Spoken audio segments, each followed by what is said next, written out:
5 personnes à kill, tu as 50 $, na 3 boules à badi, bien moussounina ma déblo, et zali bongo campagne, oyo pasteur, azali kosala na internet, kasi kill telegaki dimanche, ya lobby, tikana sabino batu bayaki ebele, ba koti fufu na nenga défoté, bos ba détail, na reportage oyo. Batu bakanisa kiango maseki, nzoka réalité, pasta boula fufu, yango yo, ezali invitation à la sur internet, Kobengi sabatu, moyena mitanda ya fufu, veut dire, soki oye prière. Ozana 3 boules, plus transport. Bandi miasika bango yo, botala bango nenge bazali komina, veut dire, avandi na kiti mususu mesa, oyo, 3 boules na ye, pondu, bien musu na maboko, tandenga okotango. Mususu wana pe kuna, ndenge moko. Au total, on dirait na kilta lelo, to yambika ka 5 bandimi. Pasteur, asoki bango fufu, tande baolia, tala.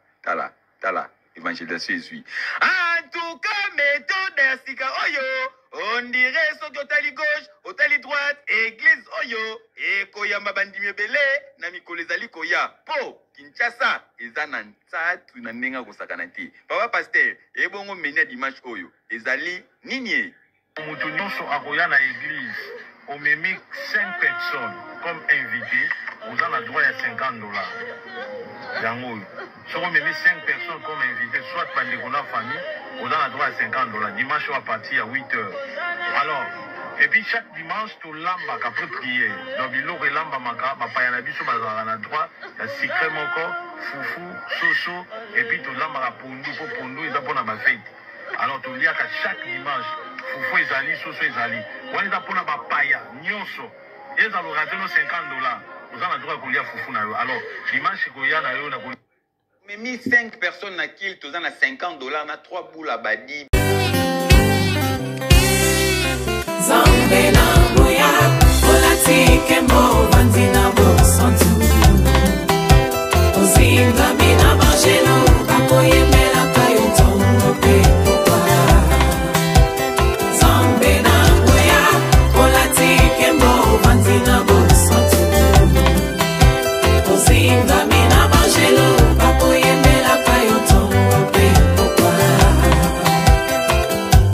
MDG TV, une chaîne Went pour la cause de Christ. Mafuta Yasika, Mafuta Yasika, Mafuta Yasika.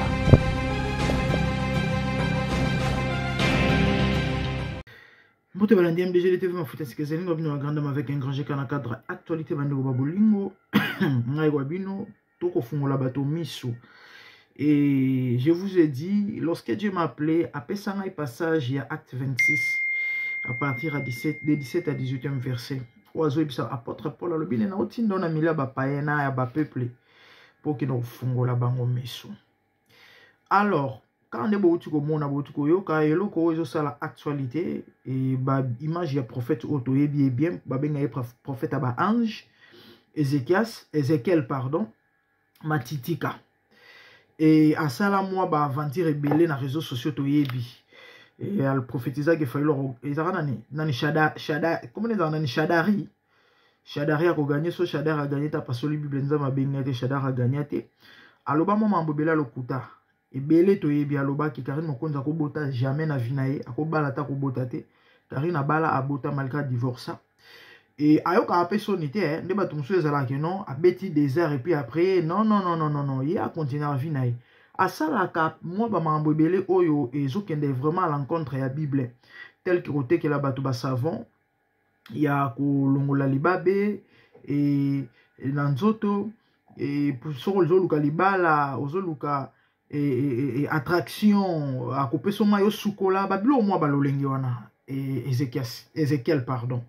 Alors, le solo, il y a boula foufou. Peut-être les gens diront, il y a un bon moment banda qui n'a pas témoignage parce que tout le monde va kanisarake et tout congolais musane quoi ko diaboliser loko mutazo sala ya malamu.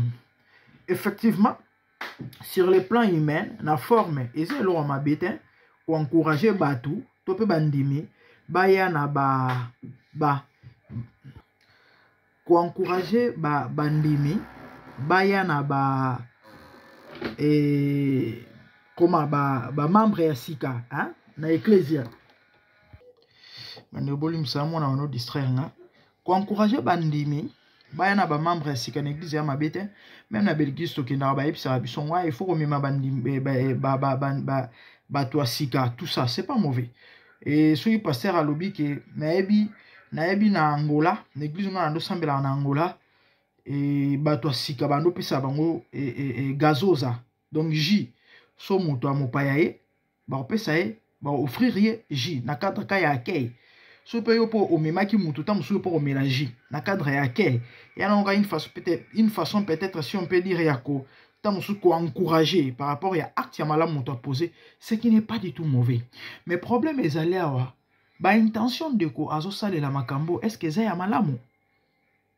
les connaissants et ça ba intention ya bien te baza bato baza na recherche ya ba âme mais congolais lokola aza peuple ya nzala malheureusement bato bela ta olobi na bango ba oyoka te na ndenga mvutume zo battre record je me rappelle tant na salaka vidéo ko pekisa bato ko kene concert Mike Kalamba été bato balandanga o baza na confiance na ngande o mo komelanga inbox ya bisinga mama na autre solana petite sœur na ngaza na projet que concert wana bana na pekisi na modèle tout a bisinga jamais ya okeko kokumisa nzambe et akenda. Par exemple, et toyebi et l'oronine les kana concert wana. Vous comprenez? Ya on bomoni bandeko na rolo bana ba chrétien bolanda ngai, s'il vous plaît, intercédez. Vous savez que si tu es chrétien ou intercède à rater pour n'a pas perdu, est-ce que tu as un très sérieux problème avec Dieu? Est-ce que tu sais que tu pêches? Bible zolo bala moisson grand mais peu d'ouvriers. Et priez pour que le maître de la moisson envoie des ouvriers dans sa moisson. Tu as tout intérêt de prier, afin de demander à Dieu d'envoyer des ouvriers dans sa moisson, pardon. Il y a ceux de la bergerie, dit la Bible, on a bakotiti, faut bakota.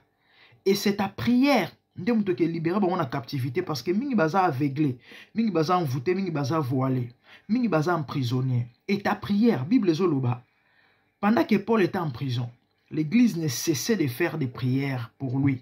L'église ne cessait d'intercéder. C'est comme ça que Dieu avait délégué un ange pour libérer Pierre, Nassé à Mignololo. Batobele baza Nassé à Mignololo. Et c'est ta prière qui va les sauver. Bandeko, ba période moi que le Seigneur me pardonne. C'est vrai, et personnellement, Nassé Lango, mais par rapport à Kala, avant c'était tous les jours. Moi j'intercédais tous les jours. Et la famille, croyez-moi, il y avait des résultats, il y a des révélations, des visions que je voyais comme pas possible. Et diminuant même. Pourquoi? Parce qu'il y a ça là en sauté. Et ça, parmi les secrets, il y a la révélation, il y a révélation à vie à moto. Tant au bon de la pona batu mususu. Pourquoi? Parce que nous avons banako talisa yo ba makambo batu. Soboye barate. Dieu va commencer à te révéler. Bon de la pona songolo, bon de la pona pakala. Tala. C'est ça. Tozana devoir wana nous les chrétiens au bon de la pona batu. Ces gens basés na recherche ya ba âme. Et Bible sur le présent ouvre les portes. Nana le bel likamba présent on zamba chaki ngwa ker depuis décembre parce qu'il na ba fête ba période ba fête ba mambo belé les carrières mabe. Et belé ba zongi la ba ex na ba mpota msuku na kezo mbongo kabelu. Et belé ba kinda ko linga bilinga linga. Il faut abimashika za na mbongo somba boya sala boya. Le présent ouvre des portes, dit la Bible. Au moni yango ko linga raba pesa kayo te trop te. Ezana bato musu ba linga ka yeba kabela ka ye. Bible zoloba esengweza ya ko pesa ke ya ko zwa. Yo linga ko zwa te yo pesa ka. Parce que mutu azo pesa akotisa nyongo. Na mutu o azo zwa. Et monde spirituel est utilisaka formule wana. Lorsque tu donnes et élargir porte et fungole lionzela. Et tant ba kabeli yombongo $20 10 parce que liboso ba na ba 20 10 5. Nandimi na peta pesa ba $50 ngome alambaki quand même. Ta ba pesa batu kindoki. To bana eza ndene oka wote ba lesenga mikate to pe galette to pe soso na butu ba ko senga ngango. Kasi po liakiti. Ezala randengwana. Ces gens sont à la recherche des âmes. Période mon na sala émission moko mais vi ba période on a trop busy na meki ko luka vidéo on a moni angote yandeko oyo asalaki multiplication ya mbongo na kati ya église na ye. Multiplication ya mbongo. Azwi mbongo, atie na panier, asali prière, abeti formule moko magique. Alobi boye. Demander, ce n'est pas commander. Et ça, formule magique. Botou na batu ba na connaissance, topé baza na monde ya magie, ba oyeb sabino eloko na lobi. Et ça, formule magique. Demander, ce n'est pas commander. Donc, yo ozo senga, mais ozo commander. Et c'est tellement significatif. Par la grâce de Dieu, par l'aide du Saint-Esprit, Nzambare a fungole ngai, maye na miso na comprendre yango. Kofi Olomide, kala na ebite sur atika parce que na yoka musique on a sauté, parce que je me rappelle quand Nazara na Nazara fan nae. Azala na adage moko na ebite na bengango adage, slogan mo abanda koloba, l'homme est petit. Bato ba yoka musique a Kofi ba royeba. L'homme est petit. Dieu est grand, l'homme est petit. Qu'est-ce que cela veut dire? Nzambe akela mutu na image na ye. En d'autres termes, mutu Nzambe apese supériorité na ba likolo ba être nyonso. Déjà Satan azalaka na jaloux na zuwa ya mutu. Pourquoi mutu Nzambe apesa e valeur? Donc ce qui veut dire l'homme aza likolo ya ba ange. Donc c'est que aleki Lucifer, aleki Satana. Sko zuwa wana mutu nyonso akenda koluka gloire et pas diable. Il faut soumettre na ses autorités na ye. Pour te dire que l'homme est petit. Toi, tu es petit. Dieu est grand. Et Dieu, on est Dieu, il y a yé. Parce que yé a mis bien en Nzambe. N'a pas besoin de comprendre. C'est ça. L'homme est petit. Dieu est grand. C'est ça. Demander, ce n'est pas commander. Donc, yo, on a un commander parce que moutou a commandé, ça moutou a autorité. Toi, moutou a sali kolo ya. Et donc, yo, ozo yande ba osalo faveur. Déjà, formule magique. À ça, là, on a quatre églises naï. Tant à sali formule, on a ezaki na TikTok, na meke luka on a moni en souté. Et ça, même pas un an, plus ou moins 6 mois, j'ai vu ça sur TikTok. À sali, à Tiembon, on a panier. À sali, Babylon, on a eu, incantation, on a eu. Après le bi, demander, ce n'est pas commander. Et puis après, à l'obi, on a eu le sali, papa, mbongo, bima, et belé, abandé, kabelango, bandimi. Baso ya pe ko zwa lobima zwa bozo mbongo wana busu bosa suki ni boni abi foko kabara na vie ngana kabara yango wana Nzamba za ko pambola ngai bande konanga. Nous vivons l'état de la fin malheureusement bato ba otala ba omona te baso ka ba ososola te na lobi siko ba émission boy bandeko boyo kelango wapi boy bisangana boyo kelo ba émission boy wapi. Parce que généralement, les réseaux sociaux, tu dis distraction à distraction. On n'est pas parfait, mais néanmoins, tu as ça l'effort. Tout ce pays sans Zambie. Tu dis que ça va âme. Tu vas soso, là, fungwa mamisu.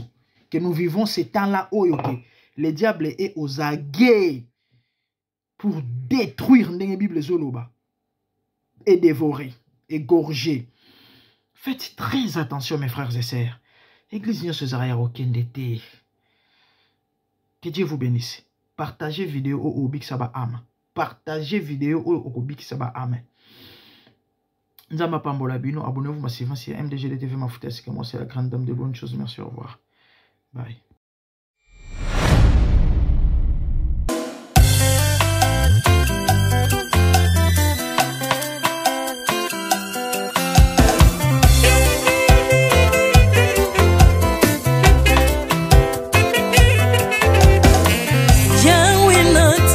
Mokili yo na monite natangi na histoire ya monde na monite naluki na yemba pete tose pour passer Seigneur je n'ai pas pris non plus entendu parler oui ako kalala yo Yesu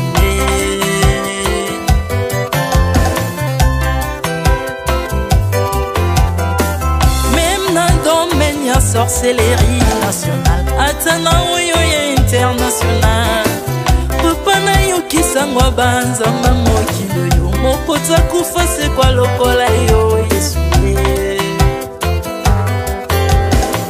nanya voyage lokola yo nanya wakoka nino ya wanzambe uni masomo ya ekusu ponanga okufa se kwa poyo zali nzambe Yesu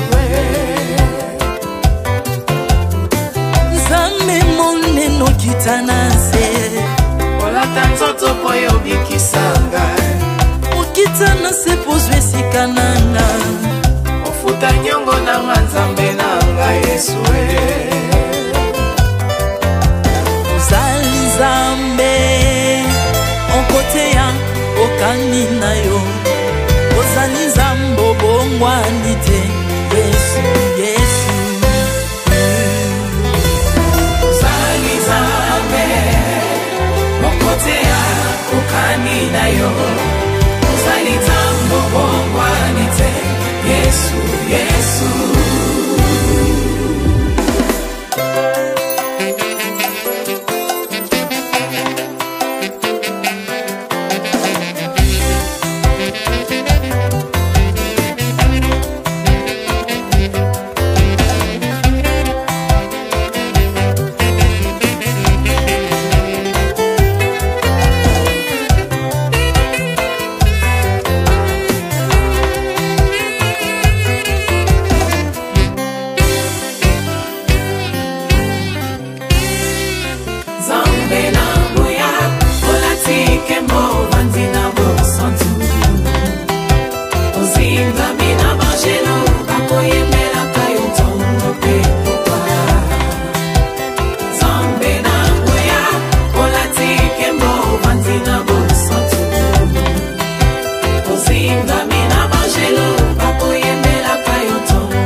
mais comme Nzambe na biso nya okambola gloire na moto te lobi na ona tongo baya kokuta bangulu basepelisa mutu ya Nzambe na bango yango bien aimé bato na bakoma o biso de l'air ngulu te o milimo mobe kota na ngulu mais so bino bo l'air ngulu te po milimo mobe kota na ngulu bo mela mai te po milimo mobe kota na mai yango to kumisa Nzambe ko akufa asekwa abandi na ngulu kata ko na ko ni sele pona ngana yo Jésus de Nazareth. Amen.